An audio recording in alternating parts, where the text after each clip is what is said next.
sometimes 250, 300 of these groups of Christians who are talking God. They are talking God in the most serious kind of way. Are they theologically trained? No, they're not. And that is emergence wonderful? No, emergence just is. This is not a value judgment. I'm not an emergent. I'm a reporter here. I don't ask you to make... You can not like the fact that the sun comes up every morning before you are ready to get up and it annoys you. But the sun's still going to come up, okay? You can find this less than attractive, but it's still going to happen. So, get your value judgment business out of the conversation here and look at what's happening. And it is happening. And emergence has problems. It just has them. And one of the problems is that whoever is gathered at Berean Bible is not necessarily trained in theology, but they are trained by the net, And the net is as good or as bad as the site you're on. And they laugh and call themselves Wiki Church. And Wiki Church, Wiki Church is absolutely appropriate. And what they mean, those of you who know Wikipedia know what I mean, but what they mean is that ultimately if they talk enough and ask each other enough questions, they're going to, as a group, as an open source, self-organizing thing, they're going to arrive at the truth. One of the things I said to Seabury Western's board last week when I was so pleased to be with them is, we don't need another seminary in the Episcopal Church that trains clergy. What we need is a seminary of the people. What we need is the People's Seminary, a place where Susie can come and look up something and get something out of the normal tradition, something theologically vetted in a way, to take back to Berean Bible, to take back to the pub, whatever. So that's what happens. So we've got a city with 250, 300 of these things, and eventually they begin to realize that we have, let's take Austin, Texas. I don't know why, but Austin, Texas. We have a cohort.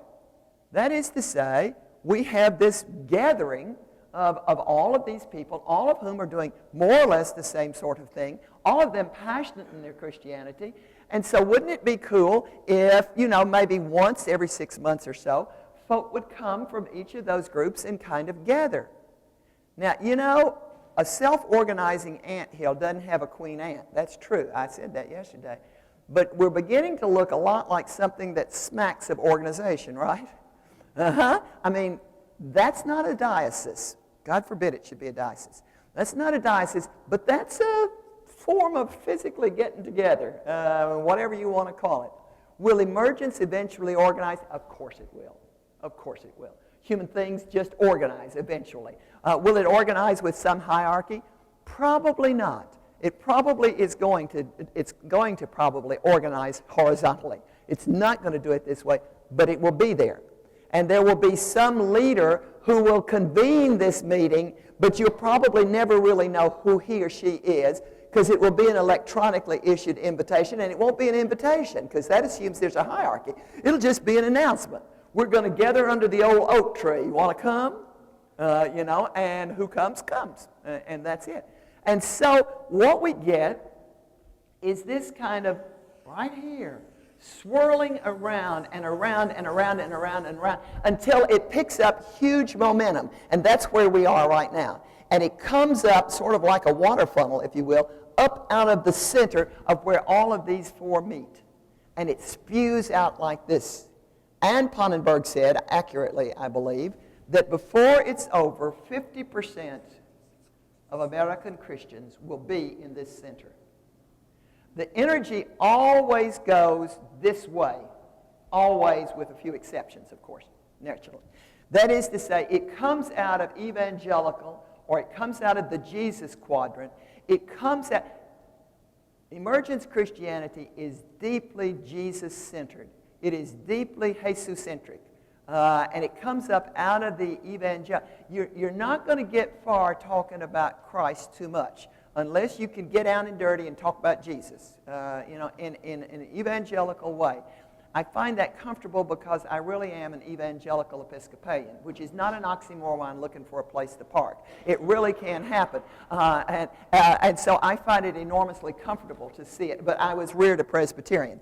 I got over it, but I was reared one. And so Jesus is fairly comfortable for me. But it comes up out of this. This is where the energy is, or was, the initial. And then it has massive energy, which is the Pentecostal movement, which is the active engagement of the Spirit. The Spirit of God actually curing colds, actually changing history, actually being present, actually being visibly present in glossolalia and xenolalia. And then it meets us with our colorfulness, and then it meets humanity with its ability to love. And so it becomes all of this. Now, it goes that way, except every once in a while, there will be somebody who will come up out of this corner and go the wrong way. And they look as if it's an aberration. The one you probably know best is Jim Wallace from Sojourners.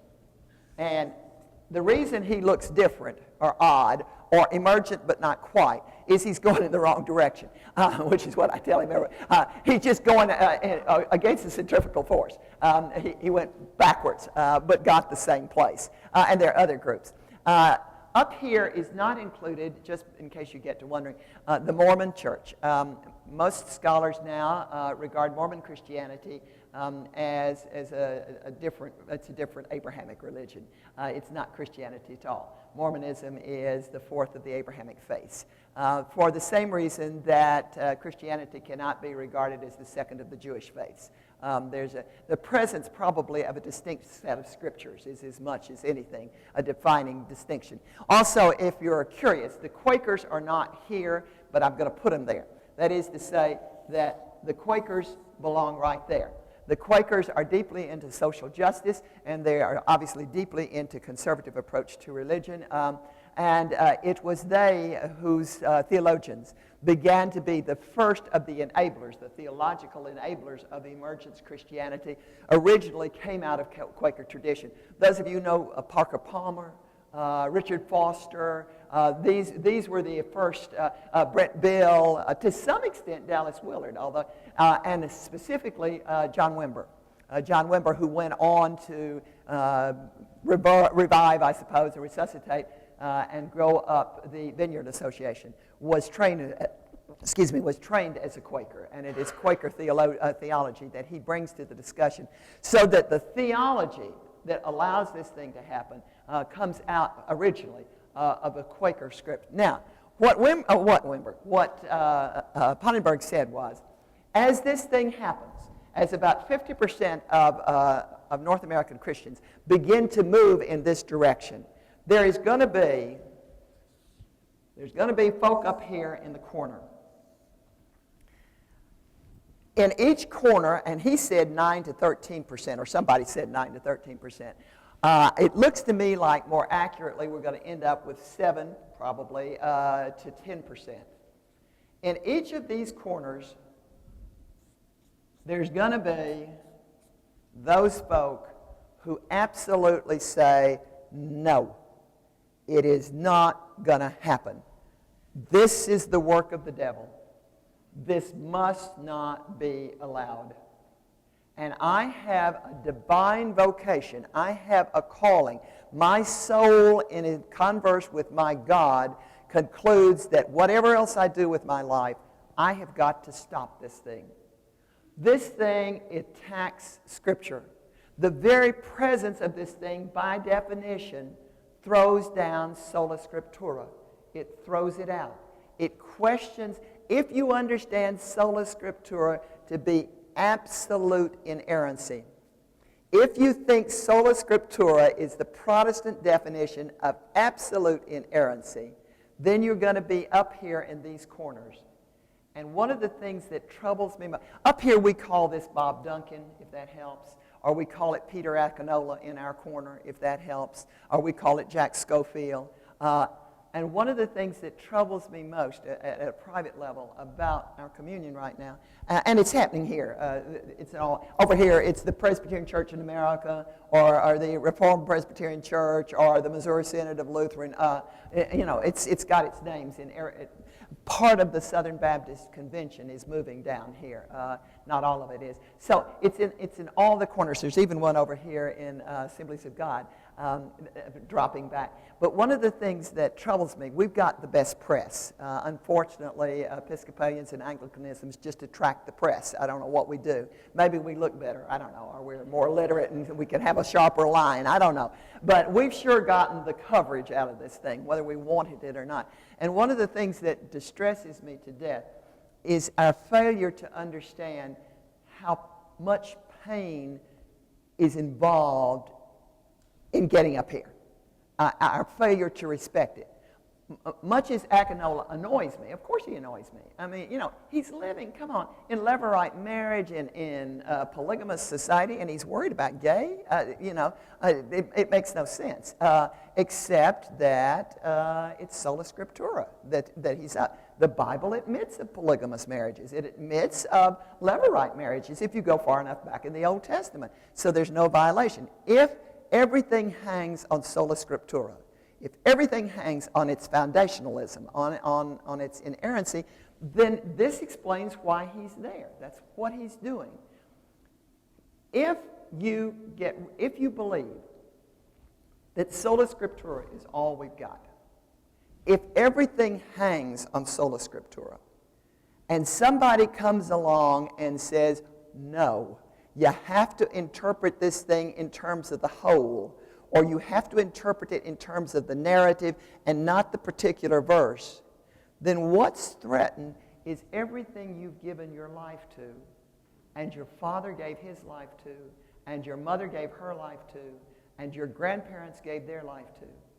Every understanding of what life is about for the devout practicing Christian, and most of the people up here are devout practicing, or down here, are devout practicing Christians. They are not your casual folk who just happen to go to church every once in a while. They are absolutely involved. There is passion. And what they are defending is their way of being, their family's way of being. And it is extremely painful. Mel Gibson belongs up here in this corner, and that's got to be the worst movie I ever saw. It's the only movie I ever left. And I left because, not that I didn't approve of it, I couldn't bear it. I thought, any human being would have passed out long before that movie was over from the excruciating torture. It was just violence after violence against our Lord. And I was so offended because it denies his humanness. If he were totally human, he'd have been conked out and gone long before that movie was anywhere near end. I left furious, but at the same time very aware that for Gibson, who is old church Catholic, is his denomination and belongs up here, the pain that led to that kind of that thing was made on private money. He made that out of his own pocket. Out of the sense that it really mattered. Everything he had stood for was down the tubes if this thing happens. Well, sorry about that. This thing is going to happen anyway. How you react to it is up to you. So anyway, what we've got, well, let me do one thing right quickly. If I have my red, I do.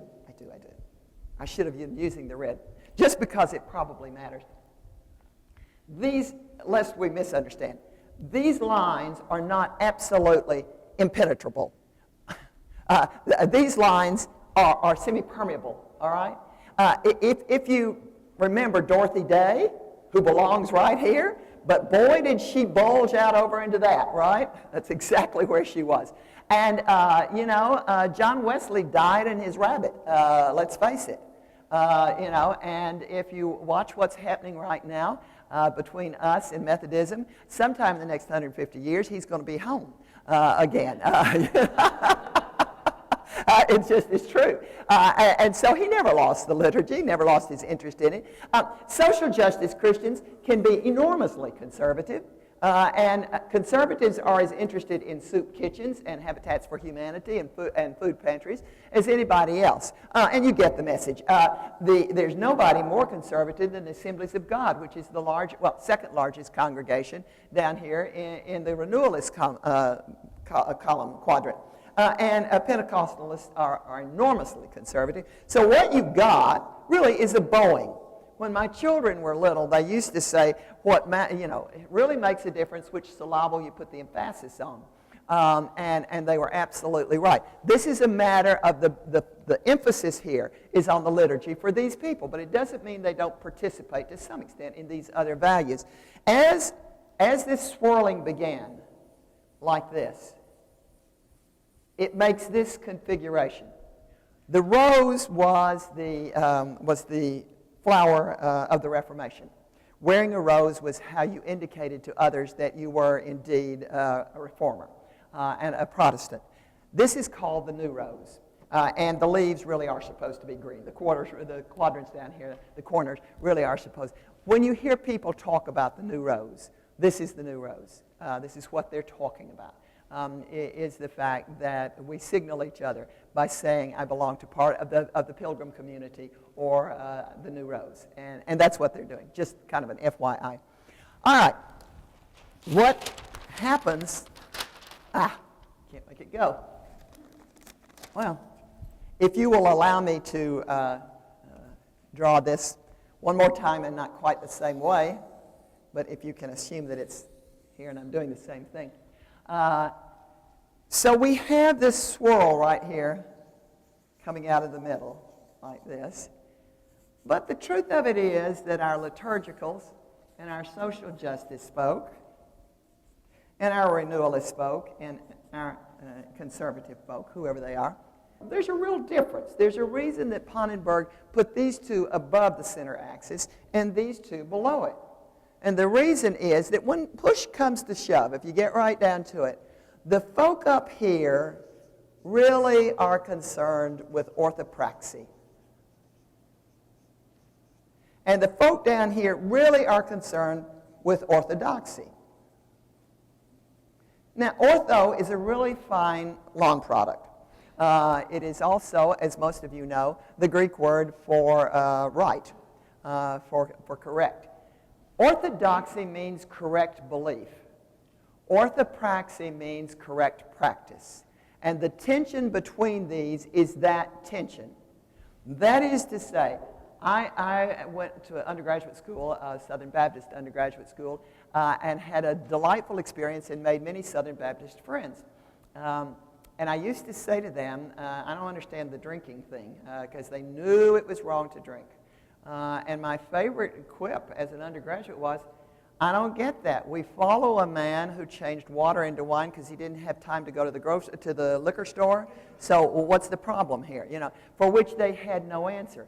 But nonetheless, they retain the notion that it's wrong to drink. Fine, okay. My best friend, who is now deceased from college, lived a good deal away from us. And I would drive every once in a while, about once a year, to go visit her. And every time I got ready to go visit, about 36 hours before I got ready to go, I would get the phone call. And the phone call was, don't forget to bring communion. Okay. And I wouldn't. And I would get there, and we would commune 3 and 4 times some afternoons, as a matter of fact. But you see, it was all right. She knew it was wrong. As long as she believed it was wrong, and she really wasn't sinning because it was on my check card. I'm an Episcopalian, and we all drink, of course, Where 3 or 4 of us are gathered together, there'll always be a fifth, kind of thing. And so it was all right, as long as she knew it was wrong, as long as she believed it was wrong. Now, we can laugh about that because we're up here. And so, we can drink and do all those good things. You can really be a very fine Episcopalian and not be able to say whether you believe the virgin birth happened or not. It's okay. You believe it? You don't? Hey, let's go have coffee. It really is not that serious. But let me tell you, honestly, If by chance you're on sacristy duty or altar guild duty and you happen to wash the chalice out in the sink instead of the piscina, God help you. You have just screwed with your soul. You washed the Son of God down into the sewer. What war are you thinking of? You know, it's true, you know. And so it's as ridiculous as this is. Absolutely, right? And I, by the way, am very careful that it's in the piscina. I even empty my limb kit and wash it very carefully and pour it outside. And my husband just keeps shaking his head and saying, when are you going to get over that? Well, I'm probably not, you know. And he also keeps saying, you let the dog out every time you do that, and then I have to go get her because I stand it. But whatever. That's orthopraxy, gone pathologic, but it's there. Sitting here in the center, both our worlds look really crazy. To an emergence Christian, what? It makes no sense at either end. So what they have got is, they call it orthonomy, which I can't spell, orthonomy. Now, ortho still means right or correct or whatever. Honomos, as most of you know, is the Greek word for the law, for the rightness of God, for how God likes it. And so they say over here on this side of the divide, we're going to not fool with what you believe or with what you practice or how you behave. We're going to fool with orthonomy.